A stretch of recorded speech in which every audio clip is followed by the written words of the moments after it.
Bueno, decía que con nostalgia en mi corazón yo llego al final de esta serie de la carta, o acerca de la carta de Pablo a los romanos.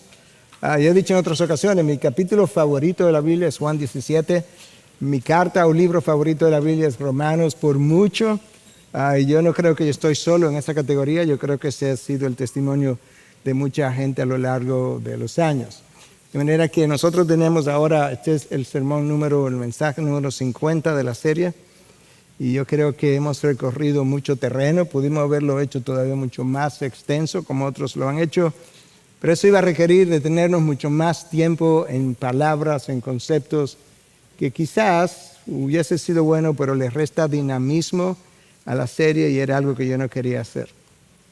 Pero para darte una idea, desde cuándo Romanos ha cautivado la mente, ¿verdad?, de los predicadores. De hecho, es probablemente el libro más implicado en los avivamientos de la iglesia, y eso incluye la vida de Martín Lutero y la reforma que siguió. Incluye a Wesley también, por algo que escuchó en un momento dado acerca de un prólogo de Martín Lutero acerca de Romanos, o sea que imagínate. Pero William Tyndale, famoso, ¿verdad?, por su traducción de la Biblia al inglés, en su prólogo al libro de Romanos, en su edición de 1534, él dice lo siguiente: dado que esta epístola es la parte principal y la más excelente del Nuevo Testamento, y el evangelio más puro, y a la vez es una luz y un camino hacia toda la Escritura, creo que es conveniente que todo cristiano no solo la aprenda de memoria, sino que también se ejercite en ella con mayor frecuencia, como si fuera el pan de cada día para su alma. Nadie la leerá con demasiada frecuencia ni la estudiará con suficiente detenimiento, pues cuanto más se estudia, más fácil es. Cuanto más se escudriña, más cosas preciosas se encuentran en ella. Qué gran tesoro espiritual se esconde en ella. Wow. Al finalizar este capítulo 16, el apóstol Pablo no solamente ha cubierto una gran cantidad de terreno, sino que realmente él está, como dirían en inglés, excited. Él está entusiasmado, y lo vamos a ver por la manera como él termina, porque ciertamente él ha puesto en despliegue verdades extraordinarias. Pablo está listo para cerrarla, pero no sin antes darle gloria a Dios. Y él entonces como que irrumpe en una doxología, una de tantas que hay en la palabra de Dios. Lo que pasa es que muchas veces no estamos percibidos de ellas, pero si tú piensas en el libro de los Salmos, los 150 salmos están divididos en 5 libros. Nosotros le llamaríamos tomos, pero ellos le llaman libros. Libro 1, 2, 3, 4 y 5. Cada libro termina con una doxología. Cada libro tiene un grupo de salmos y cada uno termina con una doxología. Doxología viene de la palabra griega doxa, y doxa básicamente significa eso: gloria, grandeza, esplendor. Eso es exactamente lo que Pablo quiere hacer al final de esta serie, poner en despliegue la gloria de Dios de una manera sucinta. El texto de hoy es un tanto complejo, y no solamente es complejo en nuestro idioma. Leyendo lo que los estudiosos del griego tienen que decir, es complejo por la estructura que tiene, no es que es difícil de entender. Se hace un poco más complicado entenderlo por la estructura que Pablo le dio cuando la escribió. De manera que yo necesito que una vez comencemos a leer el texto y hasta el final tú puedas hacer como un zoom y enfocarte en lo que estaremos exponiendo. Que tu mente no esté como el pastor Reinaldo habló la semana pasada, ahí merismado, todo dividida en diferentes direcciones, porque no la va a poder seguir. De manera que aquí vamos. Romanos 16, versículos 25 al 27. Y aquel que es poderoso para afirmarlos conforme a mi evangelio y a la predicación de Jesucristo, según la revelación del misterio que ha sido mantenido en secreto durante siglos sin fin, pero que ahora ha sido manifestado y por las escrituras de los profetas, conforme al mandamiento de Dios eterno, sea dado a conocer a todas las naciones para guiarlo a la obediencia de la fe, al único y sabio Dios, por medio de Jesucristo, sea Él la gloria para siempre. Amén. Bueno, ahí está el tema de mi mensaje, gloria al único y sabio Dios. De eso es que el mensaje está hablando, pero siempre que preguntamos de qué habla el mensaje, bueno, está hablando de que debemos dar gloria al único y sabio Dios. La pregunta es, ¿qué dice acerca de eso? Y eso está arropado, si pudiéramos decirlo, envuelto como un papel de regalo en este misterio que ha estado oculto por los siglos sin fin, pero que ahora a Dios le ha placido revelarlos a nosotros. De manera que el versículo final es como mi título inicial de esta carta. Y en esta ocasión Pablo está dando gracias a Dios, o gloria a Dios, por la sabiduría expresada en el plan de redención que Él expuso elocuentemente por 11 capítulos, los primeros 11 capítulos de Romanos. Cuando Él concluye esos primeros 11 capítulos de Romanos, que constituyen la primera división del libro, esto es como Él concluye con otra doxología. De manera que la que Él tiene ahora no es la primera en la carta de Romanos, es la segunda, pero Él tiene una al final de la primera parte de Romanos, capítulo 11, y tiene una al final de la segunda parte de Romanos, capítulo 16. La primera tú la recordarás, oh profundidad de las riquezas y de la sabiduría y del conocimiento de Dios. Cuán insondables son sus juicios e inescrutables sus caminos. Pues ¿quién ha conocido la mente del Señor? ¿O quién llegó a ser su consejero? ¿O quién le ha dado a Él primero para que se le tenga que recompensar? Porque de Él, por Él y para Él son todas las cosas, a Él sea la gloria para siempre. Amén. Él termina, sobre todo esta última parte que acabo de leer, de forma muy similar a cómo termina ya el capítulo 16. Oh, profundidad de las riquezas, de la sabiduría y del conocimiento de Dios. Pablo cierra el capítulo 11, primera parte de la carta, con una doxología. Él cierra alabando la profundidad de su sabiduría. Y él termina la segunda parte del libro de Romanos, la carta de Romanos, el capítulo 16, alabando la sabiduría de Dios por igual, al único y sabio Dios. Pero él comienza diciendo que ese Dios es poderoso para afianzarlos. Pablo usa esa misma expresión en otra de sus cartas, en otra de sus doxologías, en Efesios 3, 20, 21. Y aquel que es poderoso, ahí está la frase, para hacer todo mucho más abundantemente de lo que pedimos o entendemos, a Él sea la gloria en la iglesia y en Cristo Jesús por todas las generaciones, por los siglos de los siglos. Amén. En otras palabras, lo que Pablo está diciendo es que la sabiduría de Dios, o Dios tiene el poder para poner en despliegue la sabiduría o su sabiduría, y que ese poder y su sabiduría por igual escapan a nuestra comprensión. Nosotros no podemos imaginar todo lo que Dios puede hacer porque es algo que está mucho más allá de mi mente. Nosotros no entendemos completamente, y quizá la mayor parte tampoco la entendemos, la elección de cada uno de sus hijos en la eternidad pasada, cuando ni siquiera estábamos vivos y no lo estaríamos por mucho tiempo. Nosotros no entendemos la adopción como hijos de Dios, cuando en realidad nosotros éramos hijos de ira. No entendemos la redención por gracia a través de, sin ningún mérito a nuestro favor, sin ninguna contribución nuestra.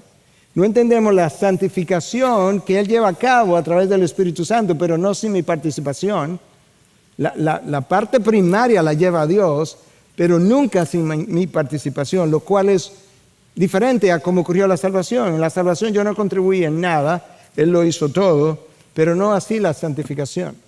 Y no entendemos tampoco la glorificación cuando nuestros cuerpos, que ya van a estar descompuestos, prácticamente hechos polvo, de repente van a volverse, por así decirlo, huesos y carnes y ligamentos y las coyunturas, y todo va a formarse de nuevo y a formar un nuevo hombre que será glorificado. Nosotros no entendemos eso, pero hasta ahí llega su poder y al mismo tiempo su sabiduría. Hay otra doxología que comienza con la misma frase que yo no quería dejar fuera, y es en Judas 24. Recuerda que Judas no tiene capítulos, es uno solo y por tanto no hay un Judas 1.5, 1.7, simplemente Judas, versículo 24, y aquel que es poderoso, ahí está la frase otra vez, para guardarlos a ustedes sin caída. ¿Te das cuenta? La seguridad eterna del creyente no está en mis manos, está en las manos de Dios.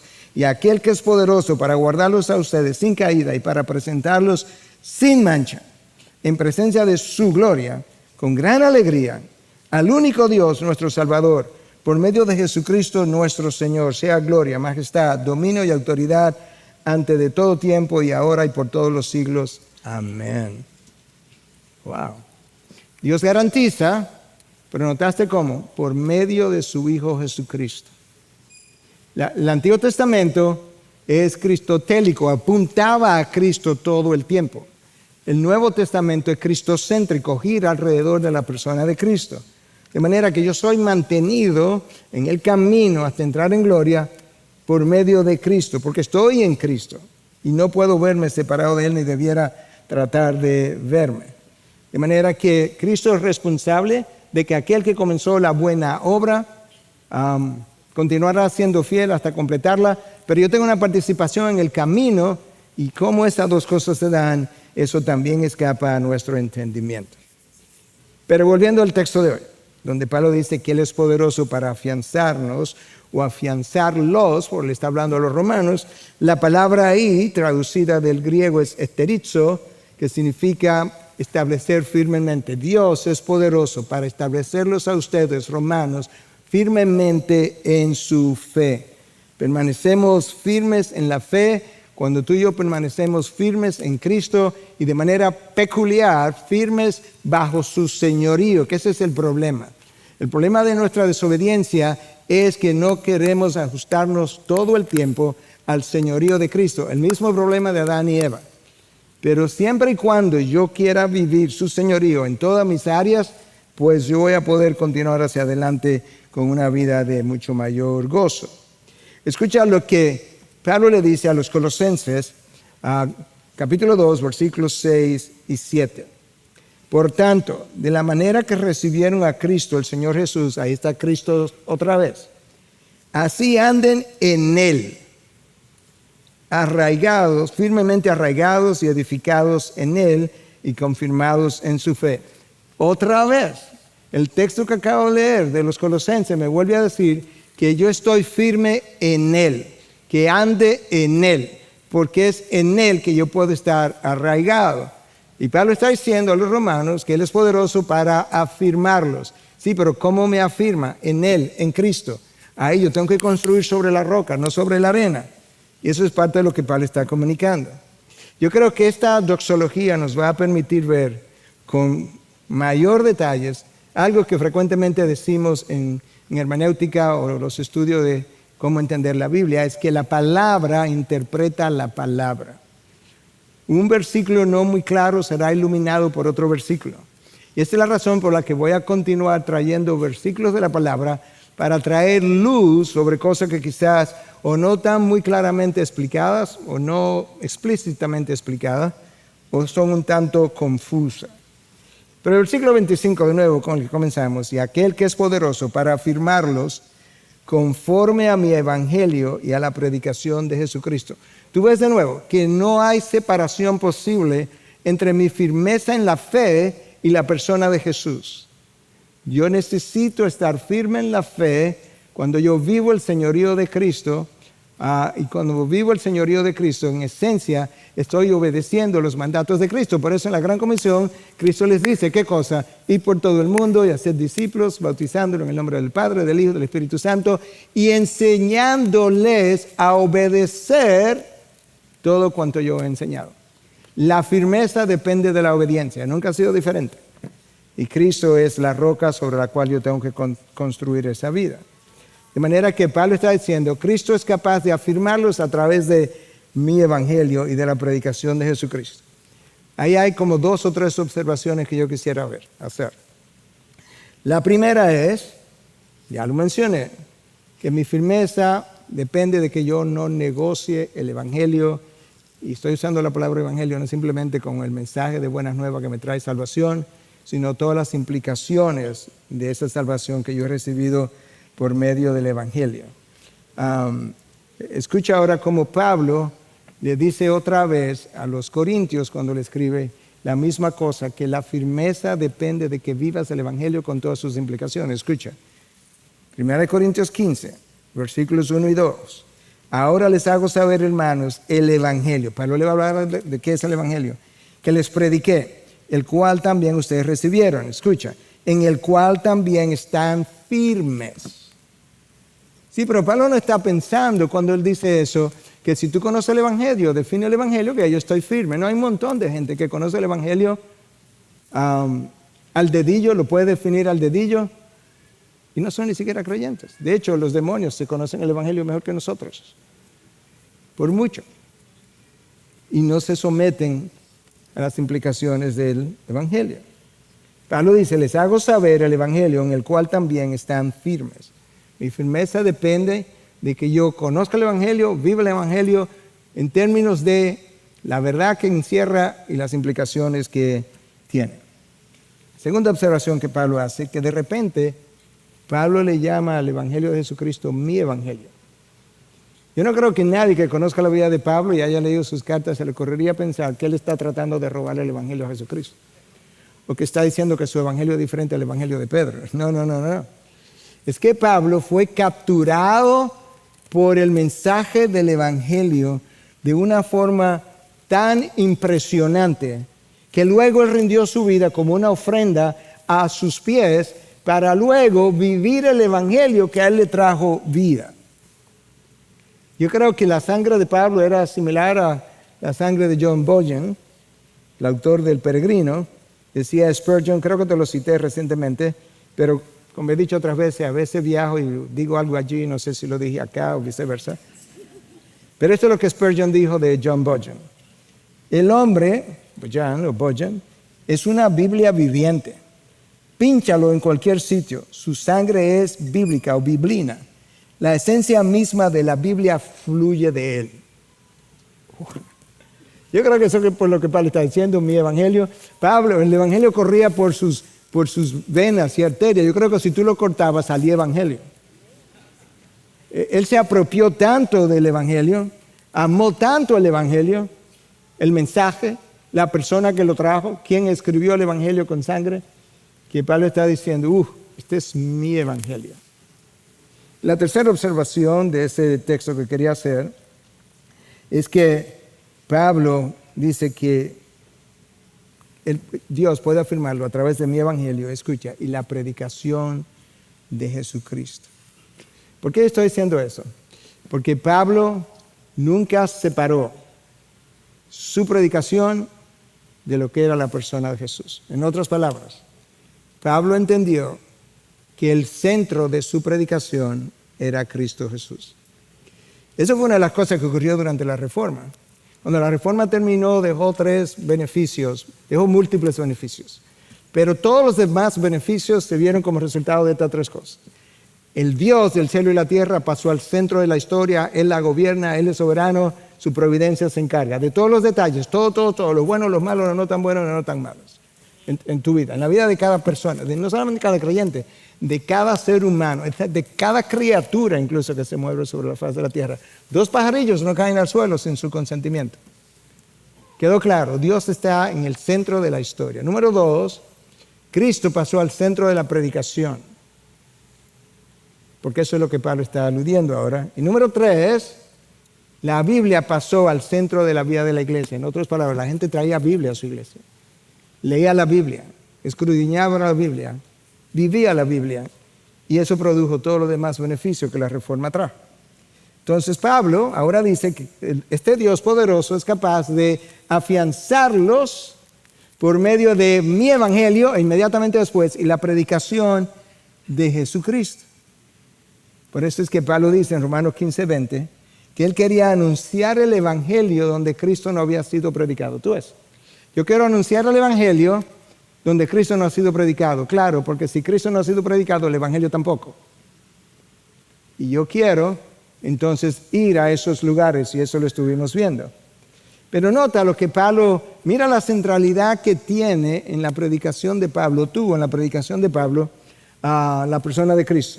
En la primera carta a los Corintios, en 2:2, Pablo le dice, por eso, cuando fui a ustedes, primero en el 1 le dice, yo llegué a ustedes con mucho temor y temblor. Por eso, cuando fui a ustedes, hermanos, proclamándoles el testimonio de Dios, escucha, me propuse saber entre ustedes a Jesucristo y este crucificado. Wow. O sea, yo me propuse saber, predicar entre ustedes a Jesucristo y a este crucificado. Podemos ampliar el mensaje, podemos ampliar la oración, pero Cristo tiene que sobresalir, porque toda la historia redentora tiene a Cristo en el centro.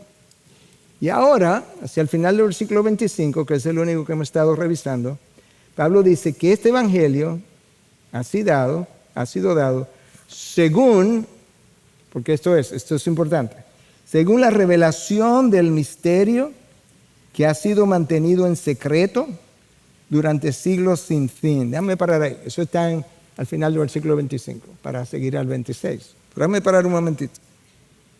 Un misterio, algo secreto, escondido por siglos sin fin. Sí, porque esto viene desde la eternidad pasada. Este evangelio, esta historia redentora se concibió antes de la fundación del mundo, pero que ahora ha sido manifestado. ¿Tú te imaginas lo bendecido que nosotros somos? Que ahora ha sido manifestado. La gente del Antiguo Testamento no tenía ese misterio revelado. Y ha sido manifestado y por las escrituras de los profetas, conforme al mandamiento del Dios eterno. Ahí está. Desde esa eternidad, el Dios eterno, y de un plan de redención que encierra sabiduría. Entonces, este misterio, Pablo quiere darlo a conocer mejor. Antes de seguir, déjame decirte algo que hemos hablado otras veces, pero no todo el mundo está en cada mensaje y frecuentemente cosas que se nos olvidan. La palabra misterio es casi la misma en el original, misterión, y no es el misterio de estas películas de misterio que tú a veces has oído o visto. No tiene nada que ver con eso. Un misterio en el Nuevo Testamento, la palabra aparece como 22 veces en el Nuevo Testamento, casi siempre la usa Pablo, y significa básicamente en cada caso algo que no era que no estaba en el Antiguo Testamento, estaba, pero no revelado, no claro, no tan amplia, tan claramente visible. Claro, nosotros podemos volver atrás y decir, oh, claro, ahí estaba. Sí, pero luego, como el Nuevo Testamento estaba escondido en el Antiguo, como decía Agustín de Hipona, entonces ahora cuando el Nuevo Testamento se escribe, Cristo habla, Cristo enseña, se enciende la luz sobre pasajes del Antiguo Testamento y las cosas pudieran comenzar a ser entendidas. Entonces este antiguo o este misterio desde la antigüedad, sin lugar a duda, tenía que ver con Cristo, porque eso es lo nuevo en esta nueva era de la gracia. Pero ¿qué acerca de Cristo? Porque no es que Cristo, o el personaje de Cristo, no es que no había sido anunciado.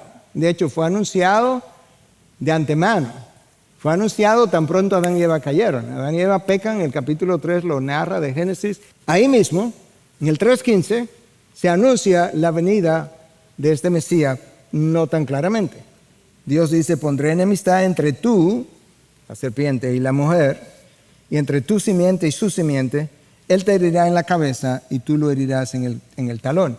Bueno, de ahí tú no puedes concluir que, claro, la crucifixión de Cristo estaba revelado. No, pero había un anuncio de que alguien vendría como simiente de la mujer, en este caso, que tenemos revelación ya, la simiente de María, el hijo de María, pero realmente el hijo de Dios en el vientre de María, es quien va a aplastar la cabeza de Satanás en un futuro.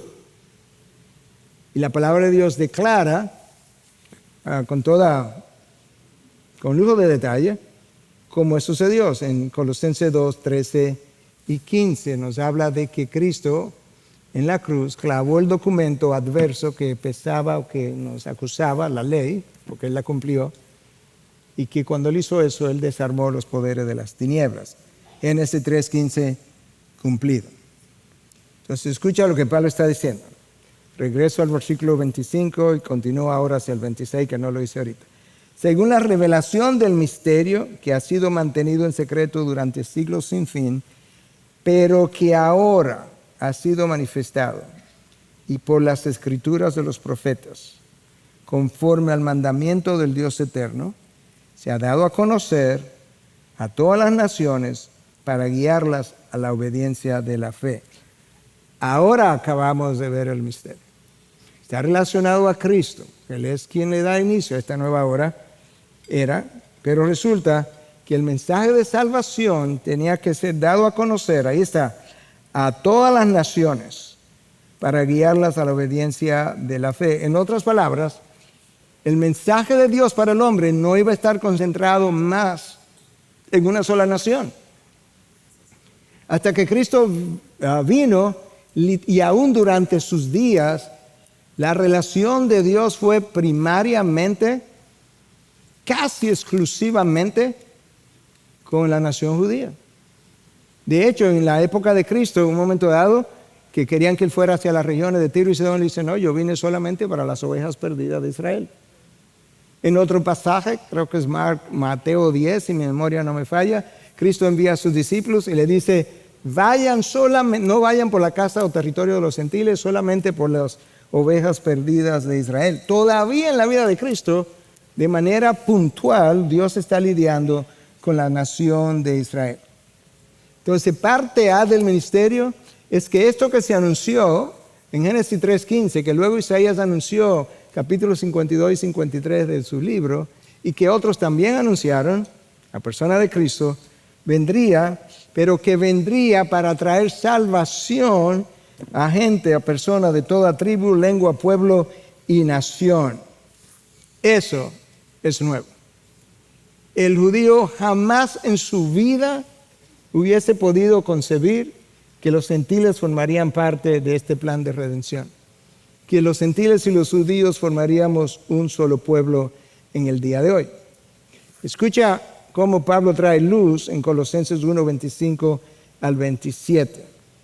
Es decir, el misterio, ahí está la palabra, que ha estado oculto, la misma palabra, desde los siglos y generaciones, la misma idea, pero que ahora ha sido manifestado a sus santos, la misma idea. A estos Dios quiso dar, a los santos, nosotros, los salvos, quiso dar a conocer cuáles son las riquezas de la gloria de este misterio entre los gentiles. Ahí está. ¿Cuál es el misterio? ¿Qué es? Cristo en ustedes, la esperanza de la gloria. Ok, ¿cuál es el misterio? Cristo en ustedes, la esperanza de gloria. ¿Y quiénes son ustedes? Los gentiles. A estos, léelo otra vez. Es decir, el misterio que ha estado oculto desde los siglos y generaciones, pero que ahora ha sido manifestado a los santos, los salvos. ¿Pero cuáles son los santos de que Él está hablando? A estos, a los santos, a los salvos, Dios quiso dar a conocer cuáles son las riquezas de la gloria de este misterio entre los gentiles, que es Cristo en ustedes, la esperanza de gloria. Bingo, ahora yo sé. Ahora yo sé cuál es el misterio.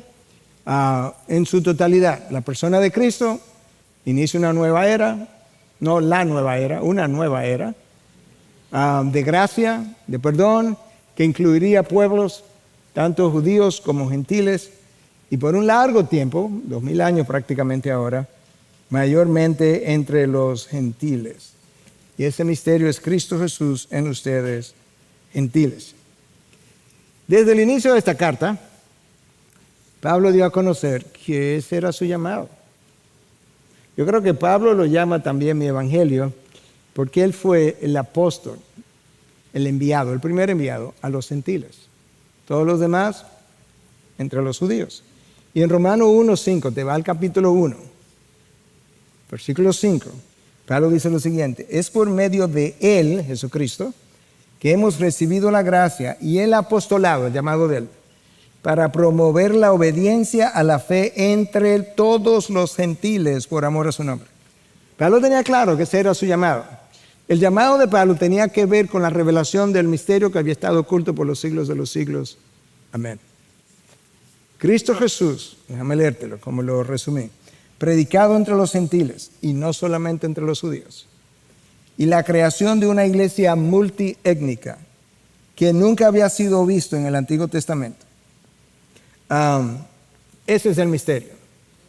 Y todo esto ha sido hecho mediante la predicación del Evangelio. Ahí está.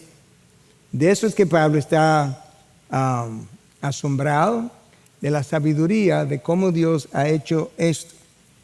Personas salvas de muchos de los gentiles a través de un mensaje que era desconocido en el Antiguo Testamento. Y Pablo entonces al final de ese capítulo dice: al único y sabio Dios, por medio de Jesucristo, sea la gloria para siempre. Amén. Pablo tiene en mente todo el territorio recorrido durante los 16 capítulos. Y él está diciendo: wow, la verdad que Dios no es solamente sabio, Él es el único sabio. Porque no ha habido, nadie ha podido pensar o pudo haber pensado, ni siquiera los ángeles, un plan de salvación tan complejo que pudiera ser llevado a cabo a través de la muerte de la figura principal y de un mensaje de palabras que tiene poder para revivir muertos. Y esa es la razón por la que la predicación del Evangelio para los judíos fue una piedra de tropiezo y una necedad para los gentiles. Si tú lo piensas humanamente, inteligentemente, por así decirlo, separado de la fe, sin que el velo te haya sido quitado, eso no tiene sentido. Que tú formes un movimiento a través de alguien que dice ser Dios, pero resulta que a Dios lo matan en una cruz, vergonzosamente, desnudo. Eso es casi como blasfemia para mí. Eso es humanamente hablando. Eso fue exactamente como los judíos se sintieron, que Jesús estaba blasfemando. Y los gentiles, esta mente secular que el hombre ha tenido, que hoy prolifera, o sea, qué estúpidos esta gente de creer algo como eso. Eso es, ¿cómo va a ser? Que Jesús terminó maldito por nosotros y nosotros terminamos benditos. ¿Eso es inconcebible? No puede ser. Si Él terminó maldito, malditos son todos los que le siguen. No. Él termina en esa condición y yo termino bendito. Pero para hacer eso, el Dios, que no puede ser contenido por el universo, es el Dios infinito, que los cielos no pueden contener, encuentra una forma sabia y se introduce en el útero de una virgen. Explica. Eso es inconcebible para la mente gentil, para la mente judía.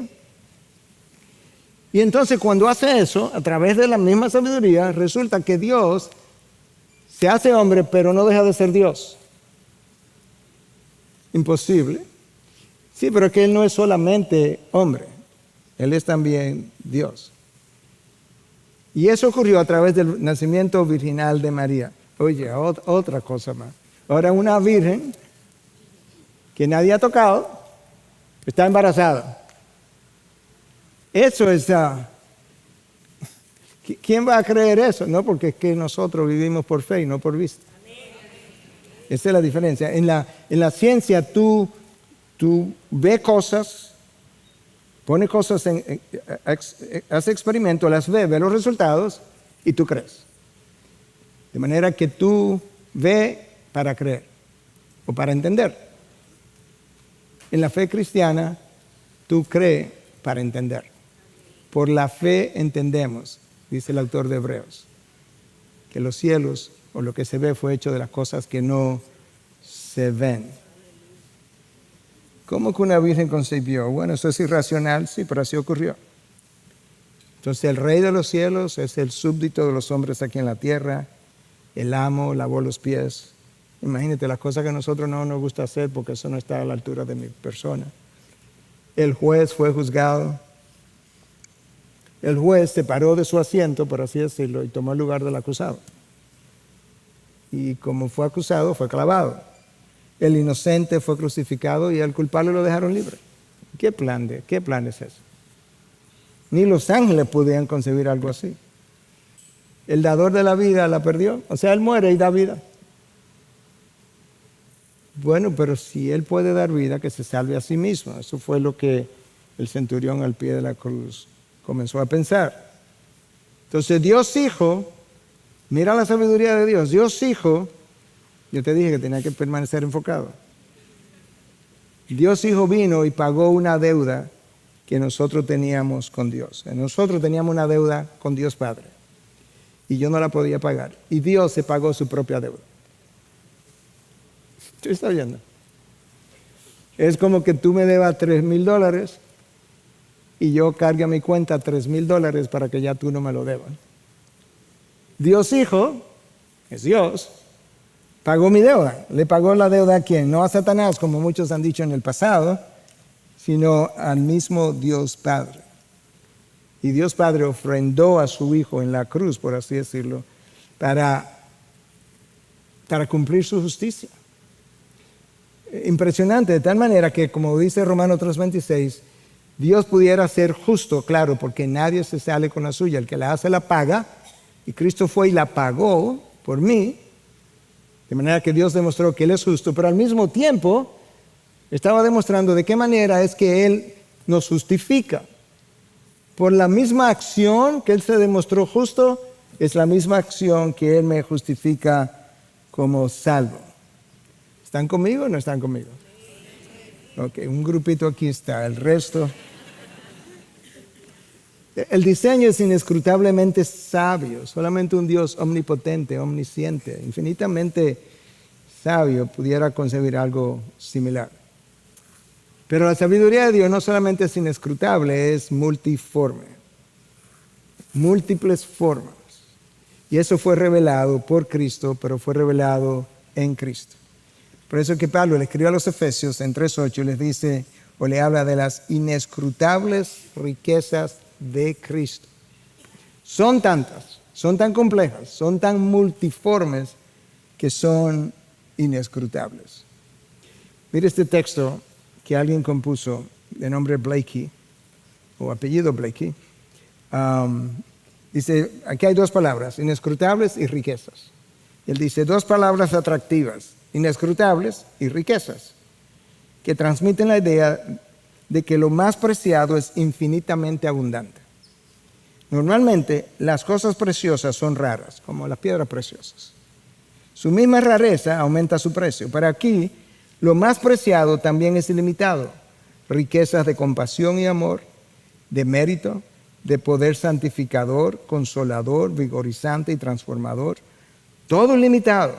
Capacidad de satisfacer cualquier deseo, apetito y anhelo del corazón, ahora y para siempre. Wow. Las inescrutables riquezas de Cristo para aquellos que creen. Déjame decirte algo, hermano. Yo no sé si tú lo has pensado. Todo hijo de Dios, desde el mismo momento que nace, es un billonario espiritual. El problema es que muchos dicen ser hijos de Dios y viven comprando lo más barato del mundo. Lo que está a 2 y 3 por 1. Lo que es una ganga. El problema es que viven contentos con tan poco, pero déjame decirte algo. Ellos pueden vivir contentos con poco porque todo eso que están comprando no tiene valor. Lo que ellos no están satisfechos, si tú podrías preguntar, ¿y cómo tú sabes eso? Porque siguen comprando de la misma cosa. Nunca paro de comprar de la misma cosa porque no estoy satisfecho. Necesito más de lo material, más de lo terrenal, porque todavía mi sed no termina y mi hambre tampoco. De manera que Cristo dice, pero ven y compra o toma de mis riquezas innumerables, infinitas, que Él la ofrece gratuitamente, porque yo nazco de nuevo y nazco billonario espiritualmente. Ahora, mira cómo Pablo, a lo largo de la carta a los romanos, fue exponiendo las riquezas inescrutables de Cristo. En Romanos y otras de sus cartas, recuerda que estamos trayendo luz sobre este pasaje al final de Romanos, pero sobre todo la carta de Romanos. En Romanos 2:4, Pablo habla de las riquezas de su bondad y de su tolerancia y paciencia que llevan al pecador al arrepentimiento. A mí siempre me ha llamado la atención ese texto. Uno podría pensar que es el temor al juicio de Dios lo que llevan a la persona al arrepentimiento. Pero eso es lo que Pablo dice. Pablo dice que no tengas en poco las riquezas de su bondad y de su tolerancia y de paciencia que te lleva al arrepentimiento. No el miedo a las consecuencias, al juicio de Dios. Si eso es así, que es su bondad que me lleva al arrepentimiento, eso es sabiduría.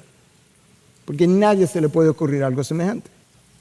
En Romanos 9:23, Pablo habla de las riquezas de su gloria. Bueno, cuando Dios salva a un hombre rebelde, o salva a personas que estaban condenadas a ir a la perdición eterna, Él pone en despliegue su gloria brilla. Claro, el brillo de la gloria de su amor incondicional, de su gracia infinita, de su misericordia inmerecida y de su benevolencia por el rebelde. Mientras más pecado hay en una persona a quien Dios salva, más brilla su amor, su gracia, su misericordia y su benevolencia, sin lugar a dudas. Si salimos de Romanos y nos vamos a Efesios, la carta de la iglesia, conocida como la carta de la iglesia, Pablo allí habla de las riquezas de su gracia. A través de su gracia, Dios da al pecador lo que él no merece. Lo que él no merece. Y tú dices, bueno, la salvación, sí, está bien, yo no la merezco. Muy bien. Pero no solamente Dios te da lo que tú no mereces, o sea, como la salvación. No, Él te lo da todo, escucha. Él me hizo coheredero con Cristo. Coheredero con Cristo. Nota lo que Dios, recuerda, nosotros creemos en la inspiración verbal, palabra por palabra. Él pudo haber dicho, somos herederos con Cristo, y hubiese sido también inmerecido y un privilegio enorme. No. Tú eres un coheredero con mi Hijo. Eso es sabiduría. ¿Cómo es que tú tomas a un rebelde que despilfarra las pocas cosas que tiene aquí en la tierra y luego tú te atreves a salvarlo para darle riquezas en glorias sin fin? Porque lo que Cristo herede, yo heredo. Él lo va a administrar, está bien, pero yo lo heredo. Es mío, porque yo estoy en Cristo. Y si es de Él, pues es mío también. Este es nuestro Dios. Hermanos, tú me has oído decirlo, voy a decirlo otra vez. Yo creo que me voy a morir diciéndolo. Quizás lo pueden poner en mi epitafio. Yo no conozco nada más fácil que la vida cristiana. Escucha, Pablo habla de las riquezas de su gracia. Déjame mencionarte 10 cosas. Yo puedo mencionar 100 si me tomo el tiempo a pensarlo. Un buen tiempo, obviamente. Pero Dios te perdona y te salva por gracia. Te santifica por gracia. Te da convicción de pecado por gracia. Te guía por senda de justicia por gracia. Te bendice por gracia. Te fortalece por gracia. Te protege por gracia. Te provee por gracia. Te consuela por gracia. Te garantiza que tú llegas hasta el final sin perderte por gracia. Pone en ti el querer y el hacer por gracia. Pone el espíritu dentro. El entrenador no está fuera de ti, está dentro de ti. Como tienes que luchar contra la carne y la carne está contigo, te pone el entrenador dentro de la carne, por así decirlo, dentro de ti para que venzas la carne. Yo no entiendo la dificultad de la vida cristiana. No, es que yo la hago difícil. Porque hay un manual de instrucción. Cuando tú compras un equipo nuevo, se supone que le haces el manual de instrucción. Si compras un carro, y ahora los carros que vienen con tantas cosas tecnológicas, a veces algunas personas que somos menos tecnológicas nos pasan varias semanas para aprender cómo que el carro funciona todo. Claro, porque nunca me detuve a leer el manual de instrucción. Ese es el problema. Pero luego compramos el carro, otra cosa, leemos el manual de instrucción y decimos, eso dicen ellos, pero eso en Estados Unidos, aquí eso no es así. Mecánicos me han dicho eso.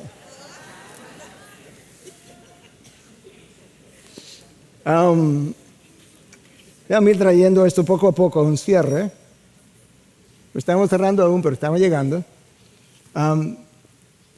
Si me da unos minutos, podemos revisar 16 capítulos de Romanos. No se pare nadie, ¿eh? Escucha. Del capítulo 1 al 3, Pablo habla de la perdición del hombre. Y cómo Dios en su sabiduría, porque eso es al único y sabio Dios, sea la gloria. En su sabiduría, Dios se reveló al incrédulo. Eso está en Romanos 1, en la creación y en su interior. Hasta el punto que el incrédulo, dice Dios en 1:20, no tiene excusa, no puede acusar a Dios de que no me dio suficiente evidencia de que Él existe. ¡Wow! Y el capítulo 3 nos ayuda a entender por qué nadie busca de Dios. Bajémonos de ese sueño, como que yo encontré a Dios. Dios no estaba perdido para que lo encontrara, tú estabas perdido. Dios salió a buscarte cuando estaba perdido. ¿Por qué tuvo Dios que salirme a buscar? Porque no hay justo ni aún uno, no hay quien entienda, no hay quien busque a Dios, no hay quien busque a Dios. Todos se han desviado, algunas se hicieron inútiles, no hay quien haga lo bueno, no hay ni siquiera uno. Bingo, dame el micrófono. Capítulo 4. Pablo nos deja ver la sabiduría de Dios en la salvación. Nos dice que la salvación es por fe, no por obras, en la persona de Jesús, de la misma manera en el capítulo 4, que Abraham fue justificado por la fe. Se fue al Génesis para decirme, si bien es cierto que este misterio no estaba tan claramente revelado, tampoco es cierto que estaba en completa oscuridad. La gente es salva hoy de la misma manera que Abraham fue salvo ayer. Capítulos 5 al 8, vamos rápido ustedes.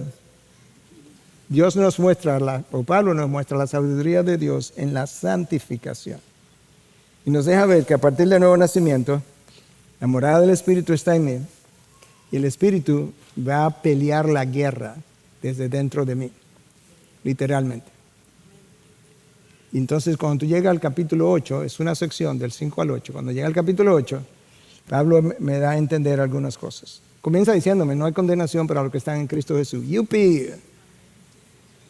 Sí, pero no es como salvo siempre salvo y luego voy a vivir como yo quiero, porque quizás, si pienso de esa manera, quizás no sea salvo. No eres salvo. No hay condenación para los que están en Cristo Jesús. Pero también me dice que todos los hijos de Dios son guiados por el Espíritu. Hermano, ¿tú te imaginas? Dios dice, no que pudiéramos ser guiados por el Espíritu, dependiendo de tu grado de obediencia. Dios dice, no. En tu desobediencia yo te sigo guiando. Lo que pasa es que me sigue desobedeciendo. Mi guianza, la guianza del Espíritu, no cesa nunca. Y en esta semana, comentaba con mi esposa eso, he tenido la oportunidad de hablar como de un tema similar y en algunos casos idéntico, no menos de 8 veces. Y hablaba de estos impulsos. El Espíritu Santo dice, o Dios dice, que Él pone en nosotros el querer y el hacer. Entonces, ¿cómo pone el querer? Por impulsos. ¿Cómo impulsos? Porque Él no me habla. No, yo te voy a decir cómo impulso, fácilmente. Cuando tú comes, tú oyes una voz del estómago que te dice, estoy vacío, aliméntame. No, pero tú respondes a un impulso de hambre. Cuando esposos tienen deseo de estar en intimidad, no hay una voz de dentro que dice, hace mucho que estoy sin intimidad. Claro que no, pero tú respondes. Tú no necesitas una voz que te diga eso. Pero déjame decirte algo. Yo no sé si me lo va a creer, por ahí está Dios, mi testigo. Pregúntame si ha habido un sábado donde yo no quería predicar al próximo día. Pudo haber sábado en el que yo no estaba listo, estaba enfermo, eso es otra cosa. Estoy hablando de un impulso. Igual, tan controlador como el impulso del hambre. Eso no es de mi carne.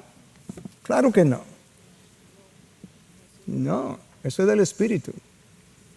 Y ayer hablaba con mi esposa sobre esto. En la medida en que tú le cedes todo el terreno de tu vida, tu corazón y tu voluntad al Espíritu, tú sientes sus impulsos. El problema es que como nosotros no solamente tenemos los impulsos del Espíritu, sino que también tenemos los impulsos de la carne, los impulsos de la carne yo los siento más porque estoy viviendo más cerca de ella que del Espíritu.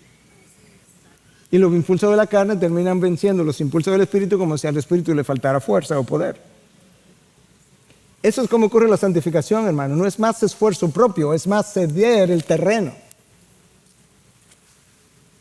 No podemos pasar años en el mismo lugar de santificación. Si en el día de hoy yo estoy en el mismo lugar de santificación, casi 5 años o 10 años, no en el mismo nivel de entendimiento teológico. Yo puedo tener PhD en teología y no pasar de nivel de santificación. Pero si yo no estoy más santificado 5 o 10 años después, hermano, yo te lo voy a decir tan pastoralmente como te lo puedo decir. Si tu santificación no ha progresado, tú no tienes justificación. En otras palabras, tú no eres salvo. Y yo eso lo creo cada día más. ¿Sabe por qué? Me es inconcebible, no difícil de creer, no inconcebible, pensar que el Dios infinito del cielo y la tierra vive dentro de un ser humano que Él no puede controlar. Que el Hijo derramó sangre en la cruz por Él, pero Él vive una vida terrenal que Él no la puede influenciar porque le falta poder. No, porque Él no me ha cedido suficiente terreno y yo estoy triste. No, ese no es el Dios que yo conozco. Él tiene forma de doblegarte las rodillas, de traerte a las rodillas, hasta que como el hijo pródigo vuelva en sí. Entonces el capítulo 8 de Romanos, Pablo lo cierra espectacularmente. Estoy convencido de que ni la muerte, ni la vida, ni ángeles, ni principados, ni lo presente, ni lo porvenir, ni los poderes, ni lo alto, ni lo profundo, ni ninguna cosa creada nos podrá separar del amor de Dios en Cristo Jesús. Amén, punto, se terminó. Wow. Capítulo 8 es poderoso. Versículo 1, no hay condenación para aquellos que están en Cristo Jesús. Último versículo, nadie me podrá separar del amor de Dios que es en Cristo Jesús. Capítulos 9 al 11, bueno, Pablo nos deja ver a la sabiduría de Dios al escoger primero a los judíos para trabajar en ellos, mostrarnos que ellos se desviaron, y al desviarse Dios decidió, comenzar a trabajar con los gentiles, 2000 años haciendo eso. Pablo lo comenzó porque a Israel le había ocurrido un endurecimiento parcial hasta que la totalidad de los gentiles haya entrado. Eso es Romanos 9, 25 al 27. Pero que Dios va a trabajar en los judíos otra vez y va a traer un gran avivamiento. Nadie hubiese podido pensar, soñar, imaginar un plan de redención con tantas aristas inconcebibles. Ahora escuchen, si lo que he dicho no es suficiente, porque ya sí voy a cerrar. Los ángeles en el cielo están allá arriba. Están esperando como que se acabe el plan de redención para que subamos y nos juntemos. Okay. Pero ¿tú piensas que es tan pasiva su espera? Claro que no. Aquí es donde realmente se ve la multiforme sabiduría de Dios, porque lo que Pablo está hablando es de un misterio que había estado oculto, pero que tiene que ver con el plan de redención a través de la persona de Cristo para crear un nuevo pueblo multiétnico que hoy se llama la iglesia. ¿Okay? Escucha a Pablo en 3, 10 y 11 y cierro después de leerlo con una cita de William MacDonald de este texto.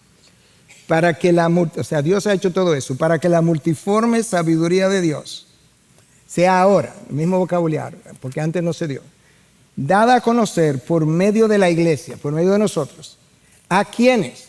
A los principados y potestades en los lugares celestiales, conforme al propósito eterno que hizo en Cristo Jesús, nuestro Señor. ¿Tú entendiste? Yo te voy a leer la cita de MacDonald ahora, que te va a dar más luz, pero ¿tú entendiste lo que ese texto dice?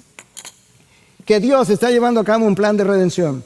Los ángeles, las autoridades potestades, no son omniscientes. Solamente Dios es omnisciente. No tienen sabiduría infinita. No. Ellos están aprendiendo. Y están aprendiendo por medio de la iglesia. Ellos están tomando clases. La multiforme sabiduría de Dios se ha dado a conocer por medio de la iglesia, por medio de, ¿a quiénes? A los principados y potestades en los lugares celestiales, porque ellos no tienen sabiduría multiforme. Y ese fue el propósito eterno que Dios hizo en Cristo Jesús nuestro Señor. Escucha la cita de William MacDonald, y este es mi cierre. Uno de los propósitos en el tiempo presente tiene que ver con revelar su sabiduría multiforme a todos los seres angelicales del cielo. Pablo, una vez más, usa la metáfora de una escuela. La metáfora de una escuela. Dios es el maestro, el universo es el aula de clase. Los dignatarios angelicales son los estudiantes. Me encanta eso. La lección trata de la sabiduría multiforme de Dios. El objeto de la lección en clase es la iglesia. Desde el cielo los ángeles están obligados a admirar y maravillarse mucho más de lo que podemos imaginar. Ellos pueden ver cómo Dios ha triunfado sobre el pecado para su gloria. Ellos pueden ver que Él ha enviado lo mejor del cielo para lo peor de la tierra. Ellos ven cómo Dios ha redimido a sus enemigos a un costo enorme y los ha conquistado por medio del amor. ¿Quién conquista por medio del amor? Y ha preparado una novia para su hijo. Ellos pueden ver cómo Dios los ha bendecido con todo tipo de bendiciones espirituales en los lugares celestiales.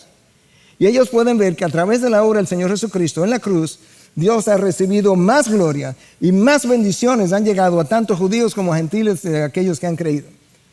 Si el pecado nunca hubiese sido permitido que entrara a la humanidad, ellos, los ángeles, nunca hubiesen podido ver cómo Dios ha reivindicado su justicia, Cristo ha sido exaltado, Satanás ha sido derrotado y la iglesia ha sido entronada con Cristo para compartir su gloria. ¡Wow! ¡Wow! Hermanos, por eso, lo único que nosotros podemos decir es la bendición, la gloria, la sabiduría, la acción de gracias, el honor, el poder, la fortaleza, sea nuestro Dios por los siglos de los siglos. Su pueblo dice, amén, amén, bendiciones. Padre, gracias. Gracias por tu increíble sabiduría, multiforme, por enseñarnos que no hay nadie como tú, ni los ángeles saben tanto, pudieran entender tanto, que necesitan sentarse por siglos a ver cómo tú obras y que en esta aula de clase inmensa que llamamos el universo, tú tienes a tu iglesia también aprendiendo, pero tú estás enseñándoles a otros seres angelicales que también son tuyos acerca de tu sabiduría multiforme para tu propia gloria y nuestra bendición. En Cristo Jesús. Amén, amén. Gracias por acceder a este recurso. Espero que haya sido de gran bendición para tu vida. Te sugiero que te suscribas a este canal de forma que tú puedas recibir notificación la próxima vez que hayamos subido un nuevo recurso que pueda servirte de instrucción y bendición.